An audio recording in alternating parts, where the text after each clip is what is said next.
झिझक के इन झुरमुटों से अब हम नहीं झांकते हैं। अर्श पर जाती इन सीढ़ियों को अब हम भी नापते हैं, अब हम भी नापते हैं।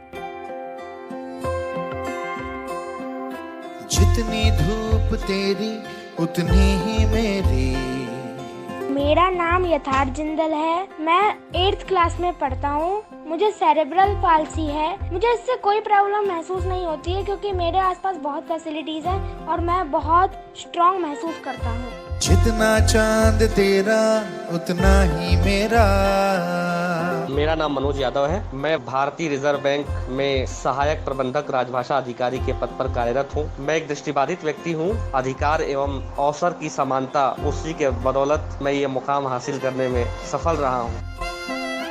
बादल हो या आसमां, राहें हो या कारवां, एहसास हो ना लगाव का, मिलके कहेंगे हम हक है बराबरी का, गर्व से जिएंगे हम, जिएंगे हम। किसी भी वर्ग को समाज की मुख्य धारा में लाने के लिए ये जरूरी है कि उसे पर्याप्त अवसर और अधिकार मिले। पिछड़े, वंचित या तथाकथित कमजोर कहे जाने वाले ऐसे तबकों को समाज में ऊपर लाने के लिए प्रधानमंत्री नरेंद्र मोदी के नेतृत्व वाली सरकार ने अधिकारों के साथ साथ समान अवसर मुहैया कराए हैं। एक ऐसा ही वर्ग जो पहले शारीरिक रूप से अक्षम या विकलांग कहलाया जाता था, अब सुविधाओं, अधिकारों और अवसरों के मिलने से समाज में हुनर और काबिलियत साबित कर रहा है। अब ये वर्ग समाज के नकारात्मक नजरिए की जंजीरों को तोड़ खुद सक्षम होकर देश और समाज के निर्माण में अपना योगदान दे रहा है।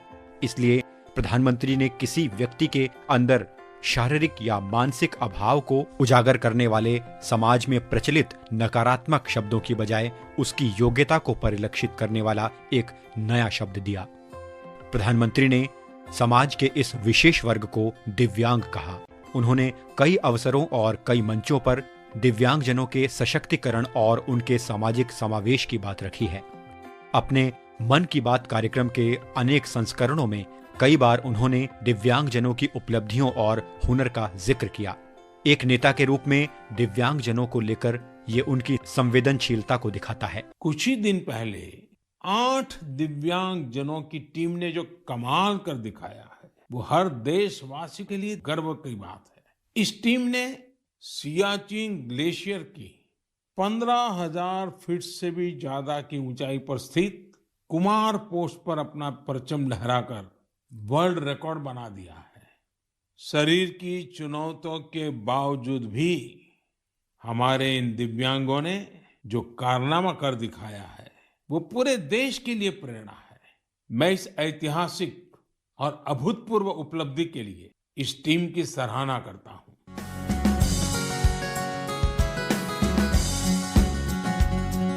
दिव्यांगजन अधिकार अधिनियम 2016 ये सरकार द्वारा उठाया गया एक ऐसा बड़ा कदम था जिसने दिव्यांगजनों के सामाजिक अधिकारों को और मजबूत किया।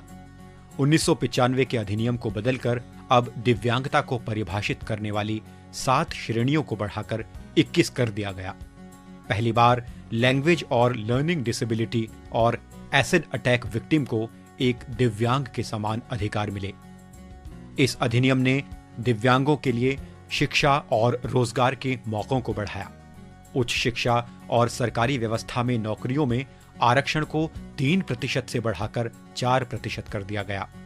शिक्षा के अधिकार के तहत दिव्यांग बच्चों को 6 से 18 साल की उम्र तक मुफ्त शिक्षा का अधिकार दिया गया। ILS लॉ कॉलेज पुणे के प्रिंसिपल डॉक्टर संजय जैन कहते हैं, As has been said by scholar, जब बनता है तभी समाज में सुधार आता है। सामाजिक अगर न्याय को बढ़ावा देना है तो कानून का बनना बहुत आवश्यक होता है। तो ये जो RPWD एक्ट 2016 जो बना, उसका जो मेन उद्देश्य था UNCRPD, United nation convention on rights of persons with disability, उसको भारत के कानून का भाग बनाने के लिए इस कानून को बनाया गया है। इस कानून की जो कुछ महत्वपूर्ण विशेषताएं हैं, पहली बात तो जो पहले 7 दिव्यांगत्वों को जो सपोर्ट था पहले, अब 21 को इन्वॉल्व हुआ है।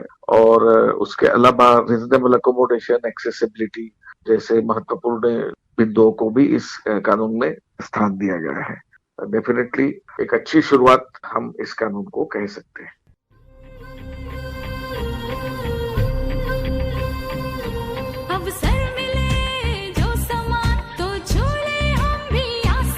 सुविधाएं बने बेहतर अगर बन सकते हम भी आत्मनिर्भर, दिव्यांगजनों की हर जगह पहुंच बने आसान। आओ करें सुगम्य भारत का निर्माण, सुगम्य भारत का निर्माण। अधिकारों के अलावा ये भी जरूरी था कि हर तरफ ऐसा सुगम्य वातावरण तैयार हो जिससे एक दिव्यांग आत्मनिर्भर होकर अपना जीवन यापन कर सके। सुगम्य भारत अभियान प्रधानमंत्री मोदी की ऐसी ही पहल थी, जिसके माध्यम से देश भर में सार्वजनिक स्थानों, भवनों, बस अड्डों, रेलवे स्टेशनों, हवाई अड्डों के ढांचे को दिव्यांगजनों की सुविधा के अनुकूल बनाना शुरू किया गया। लिफ्ट, रैंप और ब्रेल साइनेज की सुविधा से इन जगहों को सुगम किया गया। 2014 में नेशनल अर्बन ट्रांसपोर्ट पॉलिसी में ये सुनिश्चित किया गया कि किसी भी शहर के विकास की परियोजनाओं में दिव्यांगजनों के अनुकूल निर्माण को भी ध्यान में रखा जाए, और यही बात 2016 के अधिनियम में भी आई। एक्सेसिबिलिटी ऑडिट, यानी कोई जगह दिव्यांगजनों के अनुकूल है या नहीं, इस बात की निगरानी को भी इस अभियान में जरूरी कर दिया गया। सुगम्य भारत अभियान से दिव्यांगजनों को तो एक बेहतर सुविधा युक्त वातावरण मिलना शुरू हुआ ही है, साथ ही दिव्यांगजनों की जरूरतों को लेकर और लोग भी जागरूक हुए हैं। उत्तर प्रदेश उपायुक्त न्यायालय राज्य आयुक्त दिव्यांगजन शैलेंद्र कुमार सोनकर। माननीय प्रधानमंत्री जी को धन्यवाद देना चाहूंगा कि उन्होंने दिव्यांगजन के हितार्थ एक्सेसिबल इंडिया कैंपेन की जो शुरुआत की थी, आज उसके अच्छे परिणाम आ रहे हैं। सारे स्टेट कमिश्नर्स को नोडल ऑफिसर बनाया गया है, जो कि इस कार्य की मॉनिटरिंग करते हैं। एक्सेसिबल इंडिया ऐप जो है, इस पे किसी भी दिव्यांग को कहीं से कोई कठिनाई लगती है कि एक्सेसिबिलिटी नहीं है, उसको इस बिल्डिंग में पहुंचने की कोई दिक्कत है, पब्लिक प्लेसेस में उसके लिए रैंप नहीं है, या वहां पर उसके लिए आसान पहुंच की व्यवस्था नहीं है, तो इमीडिएटली वहां की वो फोटो खींच के और उस ऐप पे डाल देते हैं। उस ऐप को मॉनिटर किया जाता है गवर्नमेंट ऑफ इंडिया द्वारा, और जो भी कंसर्न डिस्ट्रिक्ट होता है वहाँ के डिस्ट्रिक्ट मैजिस्ट्रेट को वो फॉरवर्ड कर देते हैं। और हमारी ये रिस्पॉन्सिबिलिटी है कि उस कार्य को पूर्ण कराने के लिए, जिससे कि दिव्यांगजन के लिए आसान पहुंच संभव हो सके, सुगम हो सके, इसके लिए हम लोग पूरे कार्य तन्मयता से कर रहे हैं। अभी कोरोना में भी इस प्रकार की स्थितियां आई कि हमारे पास उस ऐप पे कुछ हमारे दिव्यांग भाइयों ने डाला कि उनको सिलेंडर नहीं मिल रहा है, किसी का राशन कार्ड नहीं बना है, लेकिन हमने इसके लिए भी कार्य किया और उनको सिलेंडर तक उपलब्ध कराया, राशन कार्ड उनका बनवाया। एक्सेसिबल इंडिया जो लॉन्च किया गया है, ये हमारे सारे पर्सन्स विद डिसेबिलिटीज के लिए बहुत ही उपयोगी साबित हो रहा है। दिव्यांगता किसी भी प्रकार की हो, प्रधानमंत्री की अगुवाई में सरकार ने सभी के समावेश और सशक्तिकरण के लिए काम किया है। हाल ही में प्रधानमंत्री मोदी ने सांकेतिक भाषा का शब्दकोश जारी किया था। श्रवण दिव्यांग व्यक्तियों के लिए सरकार की ये एक बड़ी पहल थी। इस पहल में सांकेतिक भाषा को एक नया स्वरूप दिया गया। श्रवण दिव्यांग व्यक्तियों को सुगम माहौल देने के मकसद से Indian sign language research and training centre शुरू किया गया। ये केंद्र इन व्यक्तियों के शिक्षा प्राप्त करने के तरीके और कहीं भी काम करने के लिए सुगम वातावरण को तैयार करने में सहायक होगा। नई शिक्षा नीति में भी सांकेतिक भाषा को सभी के लिए एक अलग से विषय के रूप में पढ़ाए जाने का प्रावधान किया गया है। दिव्यांगजनों के लिए शिक्षा के मौके और सुलभ हों, इसके लिए नई शिक्षा नीति में और भी कई अहम प्रावधान किए गए हैं। स्पेशल एजुकेटर विनीता नेगी बताती हैं। नई शिक्षा नीति में दिव्यांग छात्र छात्राओं के लिए जो प्रावधान है उनसे बहुत फायदा हो रहा है। हमारे करिकुलम भी हैं जो प्रोफेशनल कोर्सेज हैं जैसे कि बीएड या अन्य कोर्सेज, उनमें भी इंक्लूसिव एजुकेशन या इंक्लूजन को विषय के रूप में पढ़ाया जा रहा है। इससे जागरूकता आ रही है। एज स्पेशल एजुकेशन टीचर मैं देख रही हूँ कि स्कूलों में भी बहुत सारे दाखिले दिव्यांग छात्र छात्राएं ले रही हैं और उनके पेरेंट्स भी इस चीज में उन्हें सपोर्ट कर रहे हैं क्योंकि एक्सेसिबल एनवायरनमेंट उन्हें मिल रहा है स्कूलों में। बच्चे भी काफी एंथुसियास्टिक हैं और उनके अभिभावक भी काफी खुश हैं कि उनके बच्चों को जो महंगी सुविधाएं वो अफोर्ड नहीं कर पा रहे थे वो स्कूल में ही मिल जा रही हैं। प्रधानमंत्री का हमेशा इस बात पर जोर रहा है कि देश के हर हुनरमंद व्यक्ति का हुनर सामने आए। दिव्यांगजनों के भीतर छिपे कौशल को सामने लाने के लिए प्रधानमंत्री कौशल विकास कार्यक्रम के तहत दिव्यांगजनों के प्रशिक्षण की व्यवस्था की गई। उनके कौशल विकास के लिए राष्ट्रीय स्तर पर एक एक्शन प्लान बनाया गया। देश के बड़े शहरों से लेकर दूर दराज के इलाकों में दिव्यांगजनों के लिए अलग से कई कौशल विकास केंद्र शुरू किए गए। सरकार की कई योजनाओं में दिए जाने वाले ऋण की मदद से आज बड़ी संख्या में दिव्यांगजन अपना कारोबार शुरू कर चुके हैं। अपने कारोबार से आज देश का दिव्यांग व्यक्ति अपने परिवार के भरण पोषण के साथ साथ कई लोगों के लिए रोजगार का सहारा भी बना है। उत्तराखंड राज्य के एक ऐसे ही सफल कारोबारी अमित डोभाल कहते हैं, मैं दोनों पैरों से 90% दिव्यांग हूँ। मैंने 2017 में प्रधानमंत्री स्वरोजगार योजना से अपने निजी व्यवसाय के लिए 5 लाख रुपए का ऋण लिया और उससे अपना कपड़ों का व्यवसाय शुरू किया। हम कपड़ों की मिल से कपड़े खरीद कर उसकी सिलाई करते हैं और सिल करके बेचते हैं। आज हम 3 सिलाई करने वाले टेलरों को भी रोजगार दे रहे हैं। बाकी लोगों से भी अनुरोध करता हूं कि इस योजना का लाभ लें। प्रधानमंत्री मोदी की डिजिटल इंडिया पहल आज दिव्यांगजनों के लिए एक वरदान साबित हो रही है।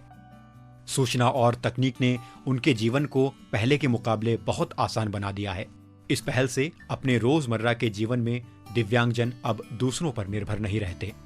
प्रधानमंत्री मोदी ने इन सालों में तकनीकी आविष्कारों और इनोवेशन पर बल दिया है। इससे देश के अंदर नए तकनीकी आविष्कारों के लिए एक माहौल बना है। अब बहुत से युवा वैज्ञानिक और इंजीनियर दिव्यांगजनों के लिए काम आने वाले कई उपकरण इजाद कर रहे हैं।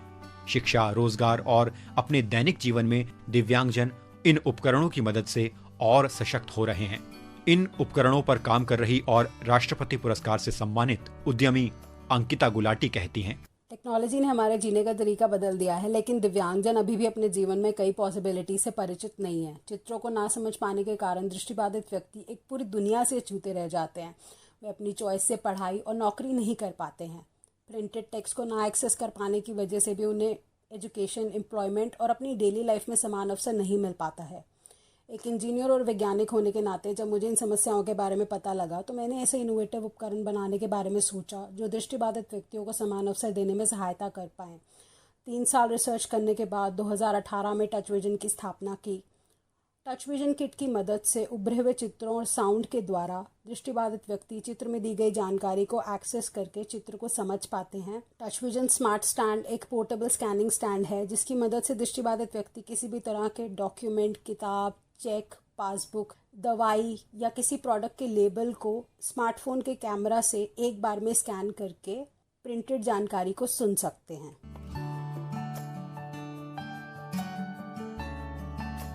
वास्तव में प्रधानमंत्री मोदी के इन प्रयासों से दिव्यांगजनों का सामाजिक सशक्तिकरण हो रहा है। नजरिया बदल रहा है। अब दिव्यांगजनों को उनके अंदर किसी अभाव की तरह नहीं देखा जाता। अब उन्हें उनकी काबिलियत से पहचाना जाता है। दिव्यांगजन भी आत्मविश्वास से भरकर अब शिक्षा, रोजगार, खेल, कला हर क्षेत्र में अपनी छाप छोड़ रहे हैं।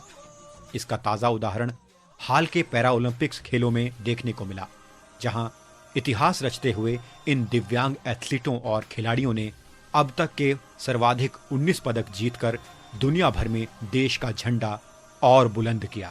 तोड़ दे बेड़ियों को, ला जोश में अब खुद को, ये तेरा मौका है, जा जीत ले हर दिल को, कर दे कमाल तू, बन जा मिसाल तू, बन जा मिसाल तू, कर दे कमाल तू, बन जा मिसाल तू,